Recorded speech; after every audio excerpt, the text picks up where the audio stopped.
आज बुआ कितने सालों बाद अपने मायके आ रही थी और उसकी भाभी बड़बड़ किए जा रही थी कि शादी कर दी है फिर भी चैन नहीं है। पता नहीं हमारा पीछा कब छोड़ेगी। शादी में इतना खर्चा तो किया ही था। जब निशा की माँ ने अपनी बहू, अपनी बेटी और अपनी ननद के बीच भेदभाव किया तो निशा ने अपनी माँ को ऐसा सबक सिखाया कि उनके पैरों तले जमीन निकल गई। ओ माँ, अपने घर के कामों को, जिम्मेदारियों को खटना नहीं कहते, और अगर तुम अपनी बेटी के लिए ऐसी सोच रखती हो तो फिर एक बार ये भी सोचो कि भाभी भी इस घर के लिए तुम्हारे हिसाब से खट ही रही है। तुम्हारे मन में भाभी के लिए कभी हमदर्दी क्यों नहीं जागती? इस बार मायके आई हुई निशा बहुत खुश और उत्साह से भरी हुई थी। राखी पर तो वह लगभग हर साल मायके आती है और भाई दूज पर अपनी नंदों को अपने घर बुलाती है। इस तरह वो भी खुश, उसके पति और नंदे भी खुश। और इस बार तो लता बुआ भी आ रही है राखी पर। तो सोने पे सुहागा। कितने वर्ष हो गए बुआ से मिले। बचपन में कितना खेली है वो बुआ की गोद में। माँ की तरह ही बुआ ने उसे संभाला था। वो 10 वर्ष की थी जब बुआ की शादी हो गई थी। कितना रोई थी तब निशा। तबीयत खराब कर ली थी उसने अपनी। बुआ मायके कम ही आती थी। एक तो वैसे भी मायका माँ से होता है, और दादी तो निशा के जन्म के कुछ वर्ष बाद चल बसी थी। दादाजी तो और भी पहले चले गए थे। विवाह होते ही माँ पर एक मानसिक दबाव हमेशा ही बना रहा था कि बुआ के विवाह की जिम्मेदारी एक अनचाहे बोझ की तरह उन्हें उठानी है। जैसे तैसे उन्हें पढ़ा लिखा कर उनका विवाह करके मानो माँ ने चैन की सांस ली और पल्ला झटक लिया। कभी राखी, भाई दूज पर उन्हें बुलाने की बात भी नहीं उठाने देती घर में। भैया के विवाह पर बुआ आई थी कुछ दिनों के लिए बस, लेकिन निशा को हर छुट्टियों में बुआ बहुत आग्रह से अपने घर बुलाती और उतने ही प्यार से रखती। उनके स्वयं के बच्चे हो जाने के बाद भी निशा के प्रति उनके प्यार में किंचित मात्र फर्क नहीं आया था। निशा जब समझदार हुई तब से उसे माँ का व्यवहार कचोटने लगा। बुआ का क्या कभी मन नहीं करता होगा मायके अपने जन्म स्थान आने का, अपने बच्चों को मामा के घर भेजने का? ससुराल में जब सब उनसे मायके जाने के बारे में पूछते होंगे तब कैसा लगता होगा बुआ को। इसलिए उसने इस बार पिताजी पर बहुत दबाव बनाया और खुद भी माँ से बहुत आग्रह पूर्वक बुआ को राखी पर बुलाने को राजी किया। माँ को पता नहीं क्यों हर बार इस बात का डर लगा रहता कि बुआ को बुलाया तो उन्हें लेना देना पड़ेगा। पहले ही उनके ब्याह का खर्च माँ को ही करना पड़ा है और अब तीज त्योहार पर फिर खर्चा। निशा को माँ की छोटी सोच और मानसिकता पर दुख होता, लेकिन कुछ बोल नहीं पाती। माँ कैसे रिश्तों को पैसों में तोल पाती है, वो भी एक बेटी के, उसके मायके के साथ रिश्ते को। बुआ के आने में अभी एक दिन बाकी था। निशा ने भाभी को रसोई घर में खाना और मिठाइयाँ बनवाने में पूरी मदद की ताकि भाभी पर काम का अतिरिक्त बोझ न पड़े और उनके साथ निशा समय भी व्यतीत कर ले। दोनों हंसी मजाक और बातें कर रही थी। माँ हर थोड़ी देर बाद किसी न किसी बहाने से उसे आवाज देकर बुला रही थी। निशा समझ गई कि माँ नहीं चाहती कि वह रसोई में भाभी की मदद करे। निशा दुखी हो गई माँ की सोच पर। माँ की मनसा समझकर भाभी का भी मुंह उतर गया, पर निशा ने माँ की बात पर कोई ध्यान नहीं दिया और वो भाभी के साथ काम करवाती रही। दोपहर में खाने के बगैर से फुर्सत पाकर निशा फिर आराम से माँ के पास बैठी। तुझे क्या जरूरत है खटने की? 2 दिन के लिए ही तो आई है, इसी तक कर लेती काम। माँ ने छूटते ही डांट लगाई। तो क्या हुआ माँ, दोनों ने मिलकर किया तो काम भी जल्दी निपट गया। थोड़ा आराम भाभी कर लेगी, इसी बहाने ननद भाभी थोड़ी गपशप भी कर लेती है। निशा बोली, अरे तुझे तेरे घर में तो खटना ही पड़ता है और यहाँ भी। माँ आगे कुछ बोलती इससे पहले ही निशा बोल पड़ी, ओ माँ, अपने घर के कामों को, जिम्मेदारियों को खटना नहीं कहते, और अगर तुम अपनी बेटी के लिए ऐसी सोच रखती हो तो फिर एक बार ये भी सोचो कि भाभी भी इस घर के लिए तुम्हारे हिसाब से खट ही रही है। तुम्हारे मन में भाभी के लिए कभी हमदर्दी क्यों नहीं जागती? तुम्हें कभी उनके लिए ये क्यों नहीं लगता कि वे बेचारी भी खट रही है इस घर में? बेटियां काम करे तो माओं को लगता है कि बेचारी खट रही है, लेकिन बहू कितना भी काम करे तो सास को वह हमेशा फुर्सत में ही बैठी लगती है। कहेगी ये तो उसका काम ही है। औरतों में बंटी इस सास और माँ के अलग अलग होने के कारण ही रिश्ते तनावपूर्ण हो जाते हैं। जिस दिन औरत निष्पक्ष रूप से सिर्फ स्त्री होकर स्त्री को देखेगी, उस दिन दुनिया की सारी बहुएं, बेटियां, भाभियां और नंदें सुखी हो जाएगी। माँ अवाक होकर सुनती रह गई। उन्हें निशा से ऐसे प्रत्युत्तर की कतई आशा नहीं थी। उस समय उन्होंने चुप रहना ही उचित समझा। शाम को भी घर के काम निपटाने में निशा ने भाभी की मदद की और फिर उन्हें साथ लेकर बाजार चली गई। उसने बहुत ही सुंदर राखी भैया के लिए खरीदी और उन राखियों को देखकर अनायास ही उसे अपने बचपन की याद आ गई। उसे राखी का त्योहार बचपन से ही विशेष प्रिय रहा है। छोटी सी थी जब पिताजी की गोद में चढ़कर राखी खरीदने बाजार जाती थी और ढेर सारी दुकानें ढूंढकर एक बहुत बड़ी सी रंग बिरंगी फूल पत्तियों वाली राखी खरीदती थी। अपना सारा प्यार वह राखी के आकार के साथ भैया की कलाई पर बांध देना चाहती थी। तब यही लगता था कि जितनी बड़ी राखी होगी भैया को लगेगा कि निशा उनसे उतना ही अधिक प्यार करती है।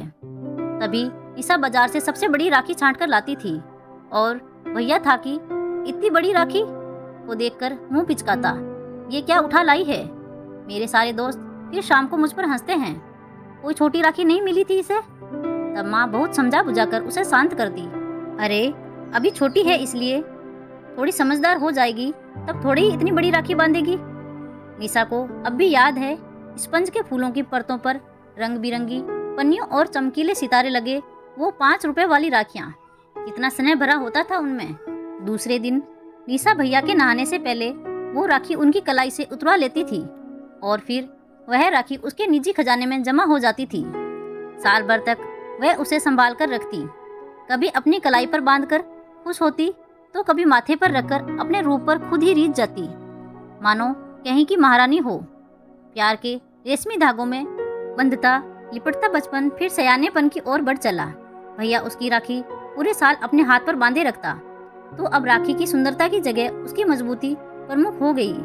लेकिन रिश्ते वैसे ही सुंदर बने रहे जैसे वो बचपन की राखी सुंदर हुआ करती थी। भाभी के आने के बाद उस राखी में मजबूती का एक धागा और सुंदरता का एक नग और जुड़ गया। फिर निशा अपनी यादों से बाहर आई और सबके लिए ढेर सारे उपहार खरीद लाई।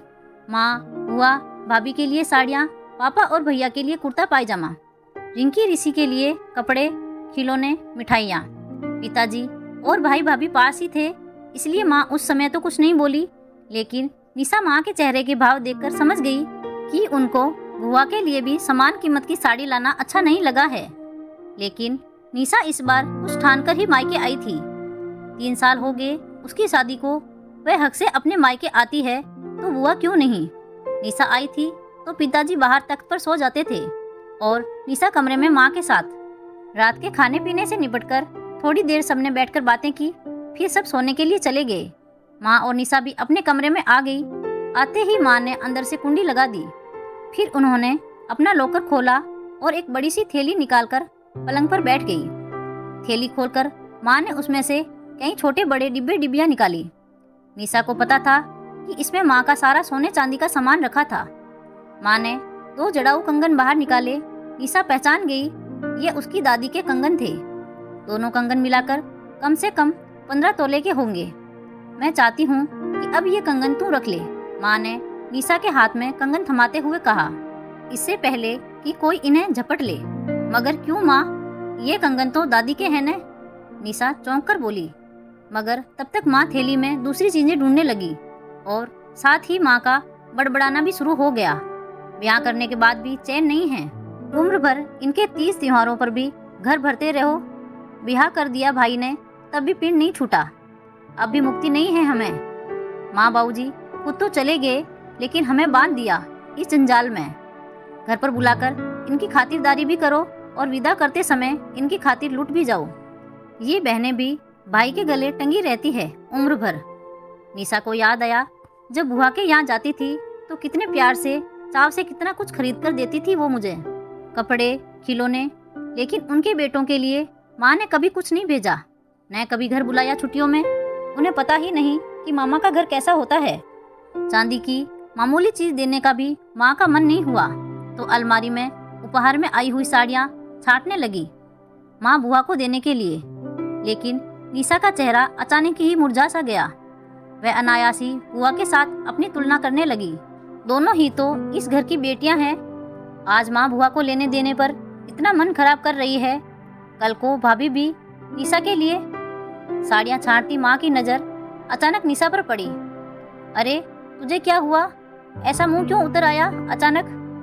माँ, तुम मेरे ही सामने बुआ के प्रति कैसी सोच और कैसी बातें कर रही हो।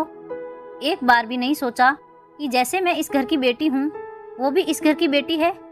अगर बुआ के प्रति तुम्हारी सोच ऐसी है तो कल को भैया भाभी भी मेरे साथ ऐसा ही करेंगे तो उनकी कोई गलती नहीं होगी ना। क्योंकि यदि तुम बुआ को कोसती हो तो भाभी को भी तो पूरा हक है मेरे आने को कोसने का, माँ के नहीं बुलाने का। निशा का गला भर आया, आंखें डबडबा आई। अब तो मुझे भी यहाँ आने के लिए सोचना पड़ेगा। माँ हाथ में साड़ी थामे संसी बैठी रह गई। ये तो उन्होंने सोचा ही नहीं कि उनकी अपनी बेटी ये बात खुद पर लेकर दुखी हो जाएगी। तुम शुरू से ही बुआ के प्रति जैसा व्यवहार कर रही हो, भविष्य में भाभी के मन में भी मेरे प्रति वैसा ही व्यवहार करने का बीज बो रही हो। क्योंकि वो देख रही है कि इस घर में ननद का सम्मान और प्रेम कितना और कैसा होता है। निशा हाथ के कंगनों की तरफ देखते हुए बोली, ये दादी के पुश्तैनी कंगन हैं। वो चाहती तो तुम्हारी तरह ही चुपचाप बुआ को दे सकती थी, लेकिन उन्होंने घर की बहू पर भरोसा किया और तुम्हारा मान रखा। भाई बहन का रिश्ता तो वैसे भी रेशम की तरह नाजुक होता है और माँ बांधने के लिए उसमें पहले ही गांठ लगानी पड़ती है। तो जिस रिश्ते में पहले ही गांठ लगी हो तो उसमें और खिंचाव क्यों पैदा करना। ये कंगन भाभी ने तुम्हारे पास रखे देखे हुए हैं। कल को उन्होंने इसके बारे में पूछा तो क्या जवाब दोगी। मायका माँ से होता है और उसके बाद भाई भाभी से। अपने व्यवहार की वजह से मेरा मायका मत छुड़वाओ माँ। मैं इस घर का इतिहास दोहराना नहीं चाहती। बुआ को सम्मान दो, तभी तुम्हारी बहू मुझे सम्मान देना सीखेगी। जब बुआ के बच्चों को प्रेम से अपने घर रहने के लिए बुलाओगी, तभी भविष्य में इस घर में मेरे बच्चे भी अधिकार से रह पाएंगे। भगवान के लिए एक ही घर की दो बेटियों के लिए अलग अलग व्यवहार मत करो। निशा ने कंगन वापस माँ के हाथों में थमा दिए। आज दूसरे दिन सुबह सवेरे ही बुआ आ गई। सालों बाद अपना घर देखने की खुशी उनके चेहरे पर सहज दिख रही थी। इतना कुछ लेकर आई थी सबके लिए, एक से एक महंगी वस्तुएं, और उन सबसे ऊपर सबके लिए अनमोल व अपार स्नेह। पिताजी भी कितने खुश लग रहे थे। नहा धोकर पिताजी और भैया राखी बंधवाने बैठे। राखी बंधवाने के बाद भैया ने निशा के सर पर स्नेह से हाथ फेरकर उपहार दिया। पिताजी सच्चाई से खड़े रहे। तभी माँ ने एक कीमती साड़ी पिताजी को दी बुआ को देने के लिए। फिर माँ ने दादी के जड़ाऊ कंगन में से एक एक कंगन बुआ और भाभी को दे दिए। ये माँ जी के कंगन हैं, इन पर अब तुम दोनों का हक है। ये माँ जी के आशीर्वाद स्वरूप उनके बेटे और बेटी दोनों के वंश में रहेंगे। बुआ की आंखें इस स्नेह से भीग गई। माँ ने उन्हें गले लगा लिया। निशा ने ईश्वर को प्रणाम किया। ये रेशमी रिश्ते अब प्यार को गांठ में बांधकर हमेशा मजबूत रहेंगे। आज एक बेटी को पियर और पियर में एक माँ का प्यार मिला था। तो दोस्तों, आपको ये कहानी कैसी लगी कमेंट बॉक्स में अपनी राय जरूर दीजिएगा, और कहानी अच्छी लगी हो तो वीडियो को लाइक, शेयर और सब्सक्राइब करना ना भूलें। Thanks for watching.